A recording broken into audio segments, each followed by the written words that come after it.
Morning guys. So,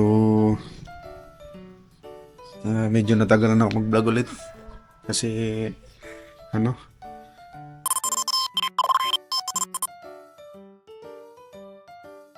medyo na busy tapos walang ganong ganap, no. Walang ganong parang tawag ito.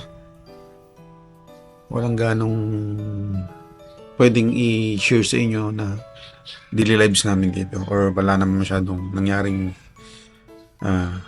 nakaiba or bago, no. So, ang bago lang ngayon ay yung ay kuwento ako sa inyo ngayon. Okay? So recently guys, siguro past few days or last week, may discover ako sa sarili ko. No? So, ngayon natin dito. Yan. Pasensya na kayo sa background ko. So, hindi naman yan basura, no? May aircon sa ako. So, yun guys, na-discover ko lang sa sarili ko na marunong pala ako gumawa ng kanta. No? Wow! Hindi katulad ng mga composer or lyricist na kilala natin na talagang grabe yung composition. Ang ginawa ko naman ay idea. Kumbaga may idea ako sa pwedeng takbuhin ng kanta, yung topic ng isang kanta, yung style ng kanta. So, binase ko yan sa lahat ng mga naririnig ko. Punit pala yung damit ko. Yun. Yung mga naririnig kong kanta, mga favorite kong kanta, mga pinakikinggan ko kanta. No? Mahilig ako nakikinig ako ng Tagalog, English, Japanese, Korean, minsan may Chinese. Minsan pa nga may tawag doon, Thai, no? So, para sa akin kasi, ang music, wala yung nakikitang wala yung language barrier. So, as long as maganda sa pandinig mo, is music yan para sa'yo. At kung nakakatulong yan sa therapy mo, or natutuwa ka, na re-relax ka pag pinakinggan mo yung kanta, yun ang music, no? Diba nakikinig ka tayo ng Korean, mga K-pop, no? Japanese, hindi natin naiintindihan, no? Kumbaga parang in-embrace na natin mga Pilipino yung language nila. So yun yung ano ko. Kaya ako na recently naisip ko, try ko kayang sulat ng kanta. Ginawa ko muna line by line, tapos ginawa kong per paragraph or stanza, no? So tinignan ko kung may rhyming, may dating. Ginawa ko, syempre Tagalog yun. Ginawa ko, tinranslate ko siya sa English. Syempre hindi naman tayo sobrang galing, no? Ita-translate mo sa English. Ita-translate mo sa English, okay. Ginawa ko yung sa isang stanza na yun, nilagay ko siya sa isang AI app. Sabi ko, create a full song out of this idea or stanza. Parang pinadugtungan ko.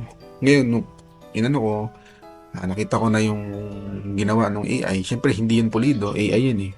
So, may mga maling grammar or hindi ganong sakto yung words. Ginawa ko, ako na lang nag-arrange ng mga words na pwedeng gamitin doon. Mas simple kaysa doon. Yun.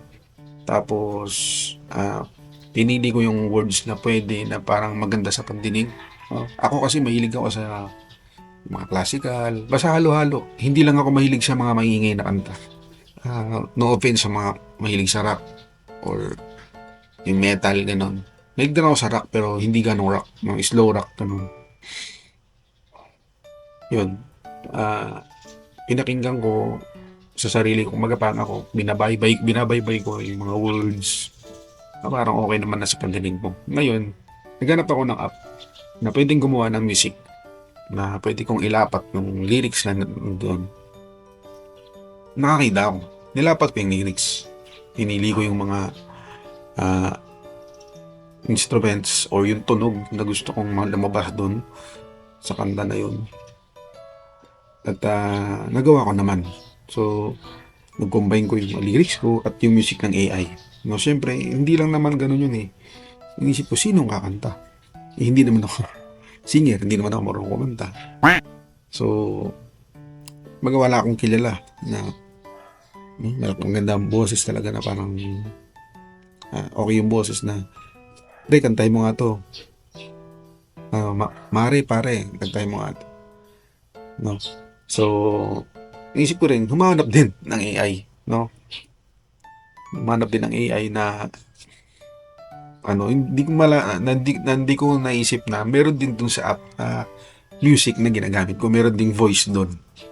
So, ginawa ko, kinombine ko lahat, no, ng laman, no, lyrics ko, yung arrangement ko, yung music ng AI at yung boses ng AI. Only to find out na napakaganda nung kinalabasan. So, na-release ko na nga yung unang kanta na nagawa ko na pamagat yung yun ay Martir, no? So sana pakinggan nyo, ililink ko dito sa description yung YouTube channel kong bago para sa music lang guys, music.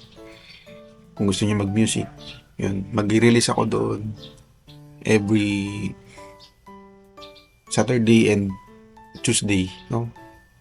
So every 9 PM. So bakit 9 PM?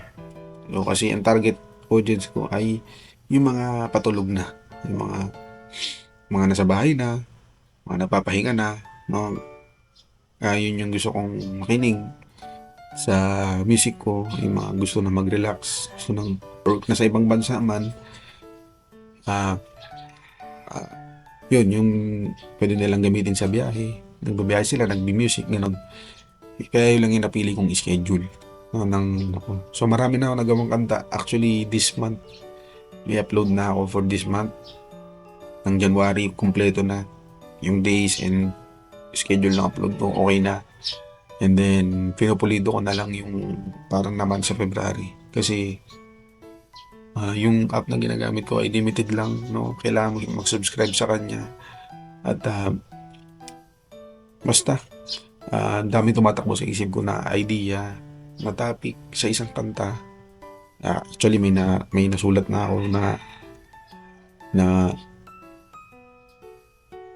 Tagalog or Filipino, English, Korean, and Japanese.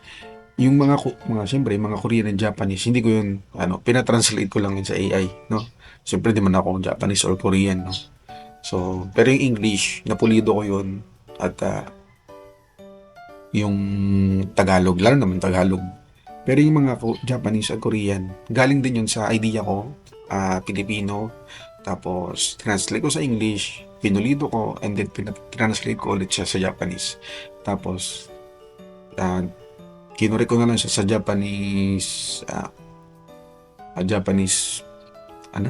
grammar, parang pang-grammar ng Japanese. So, para po maging sakto yung mga baybay niya tsaka yung lyrics, no? Para hindi ganong mahirap tandaan or mahirap kabisaduhin. So, abangan nyo guys yung mga i-upload ko. I-share ko rin yan sa Facebook ko, no? Sana tangkiligin nyo at aaralin ko pa yung ibang style ng genre na pwedeng ilapat yung lyrics ko. So, si Kuya Sir ay hindi po singer, hindi po ako musician, pero ako po ay lyricist at arranger.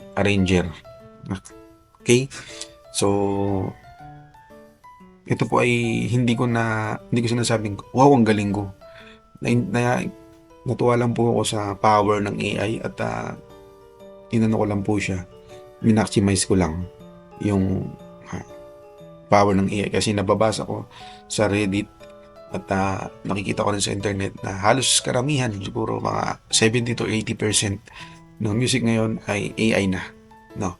So why not subukan natin, no? So idea lang naman ang kailangan mo at konting creativity at imagination. So yun guys, maraming salamat sa pakikinig. Sana may na-share ako sa inyo na bago Sana panoorin nyo or pakinggan nyo yung aking mga music na ilalabas. Thank you, thank you. God bless.